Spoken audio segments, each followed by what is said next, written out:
retourner l'esprit de vos interlocuteurs en 2 minutes chrono. Bonjour à tous. Aujourd'hui dans cette vidéo, vous allez découvrir une technique peu connue de communication hypnotique qui vous aidera littéralement à retourner le cerveau de vos interlocuteurs. Autrement dit, comment influencer n'importe qui, n'importe quand et n'importe où. À travers l'anecdote véridique que vous allez découvrir, l'histoire de Bertrand, vous allez voir comment il est tout à fait possible d'utiliser des techniques de communication hypnotique pour se tirer d'un mauvais pas. Vous êtes bien accrochés?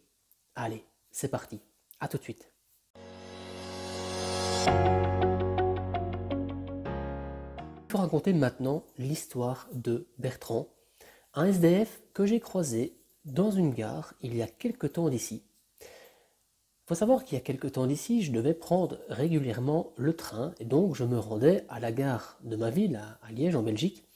Et il faut savoir qu'à chaque fois que je passais devant la gare, il y avait un SDF qui s'appelait Bertrand et qui faisait la quête de l'aumône tous les jours pour recevoir quelques pièces afin de pouvoir manger et de nourrir son chien. Il faut savoir que chaque fois que je passais là, j'avais vraiment le cœur retourné parce que je voyais vraiment un jeune gars qui se retrouvait dans la rue comme ça et je voyais qu'il y avait beaucoup de gens qui passaient à côté de lui, qui ne le regardaient même pas et je sentais dans son regard qu'il était rempli de tristesse et de désappointement par rapport à sa situation et surtout vraiment le fait qu'il ne se sentait pas considéré par les gens qui passaient à côté de lui dans la rue.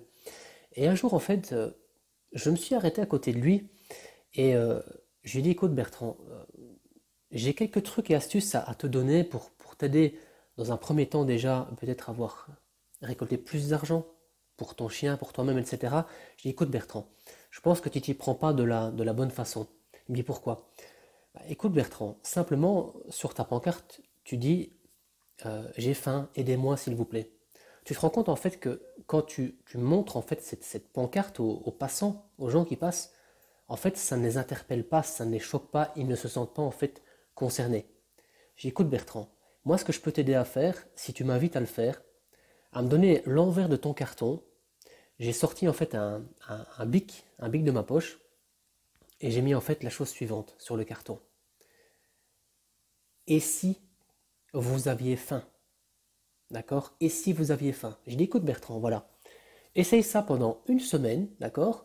Dans une semaine, je viens te revoir et tu me dis si ça a changé quelque chose dans la façon dont les gens te considèrent quand ils passent à côté de toi. D'accord? Essaye de jouer le jeu Bertrand, ça vaut vraiment la peine. Et en effet, j'ai attendu une semaine et une semaine après, qu'est-ce que j'ai fait? Je suis revenu vers Bertrand.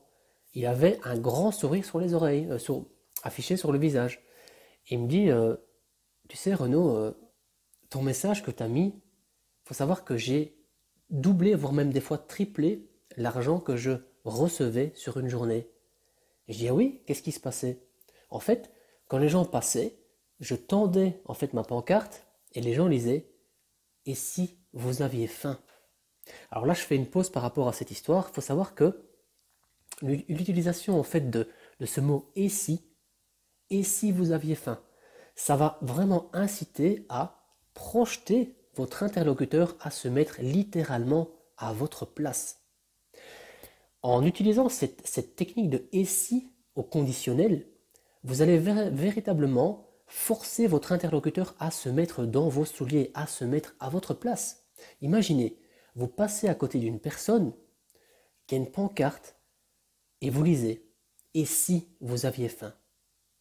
Je vous assure que littéralement, en 2 secondes à peine, cette tournure de phrase va véritablement fabriquer une image de vous en train de faire l'aumône. C'est très très très puissant de penser de la sorte, de faire de la sorte. Et si? Donc, dans vos communications à partir de maintenant, je vous invite vraiment à utiliser et si ceci, et si cela.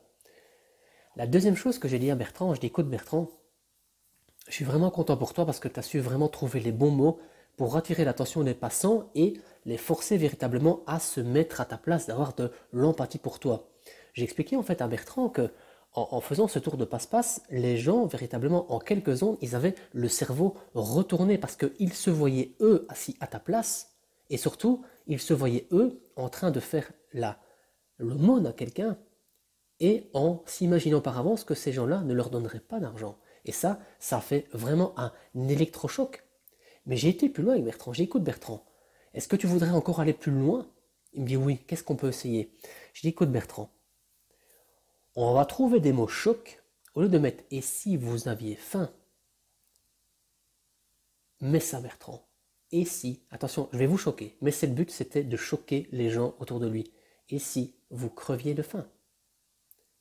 Bertrand était choqué. Je dis oui Bertrand, le but c'est que tu puisses choquer le cerveau des gens. Pourquoi? Parce que faut savoir que en hypnose conversationnelle, on utilise souvent le choc des mots clés, des mots chocs, des mots images qui vont véritablement percuter le cerveau inconscient des gens. C'est le cerveau des gens que vous devez convaincre. En utilisant la tournure de phrase et si, en forçant l'autre à se mettre à votre place et en utilisant et si vous creviez de faim. Imaginez, vous lisez ça, vous voyez quelqu'un qui vous tend une pancarte et véritablement ce sont des mots chocs, des mots images qui vont percuter votre esprit profond, votre cerveau décideur, votre esprit inconscient. J'ai dit à Bertrand, écoute Bertrand, essaye ça encore pendant une semaine, tu remplaces et si vous aviez faim par et si vous creviez de faim, 3 petits points, point d'interrogation. Montre ça aux passants, dis-moi ton retour d'expérience. J'ai attendu une semaine, je suis revenu vers Bertrand, il m'a dit incroyable Renaud, incroyable.